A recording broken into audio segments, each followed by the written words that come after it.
我留意到有好多想拍片做個人 IP 嘅朋友咧，都係 keep 住喺呢3個點嘅。第一個咧，佢怕俾人笑啊。其實啊，你啱啱開始拍片嘅話咧，每條片都係得幾百個瀏覽量嘅咋。你想有人知，都未必有人知啦。咁但係如果有一日咧，周街啊都認到你啊，你係咪就係拍片嗰個啊？證明你真係成功咗啦，仲邊有人敢笑你啊？第二咧，又留意到好多朋友咧喺拍片之前咧就諗緊要買啲咩設備啊，買個咪啊，買部機啊，買個打燈啊嗰啲。其實啊，我而家同你拍緊嘅都係一部舊款嘅 iPhone 嚟嘅咋。除非買部機啊，係令你增加你嘅尋活成本，令你繼續堅持落去啦。如果唔係咧，就唔使諗咁多㗎啦，因為人哋都喺個咁細嘅 mon 裏邊睇嘅咋。亦都有一類朋友咧，覺得咧佢一定要學識點樣剪片啊，要識剪片先至可以開始拍片。其實啊，你拍短視頻得幾十秒啫。而家嘅 AI 啊科技嘅工具咧，用 CapCut 啊剪影啊，基本上擺落去咧，幫你剪咗90%㗎啦。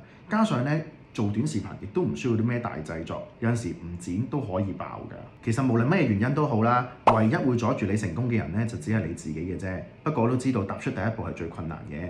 嚟緊咧，我就會搞一個咧叫8萬瀏覽工作坊。咁一方面咧，我就會教大家點樣去做啦；第二方面係手把手同大家一齊落手去操作。所以如果大家都有興趣一齊拍片、一齊成長嘅話咧，可以 DM 我，又或者留言8萬瀏覽，我會開一個 WhatsApp 群咧，俾我哋所有創作者一齊去交流㗎。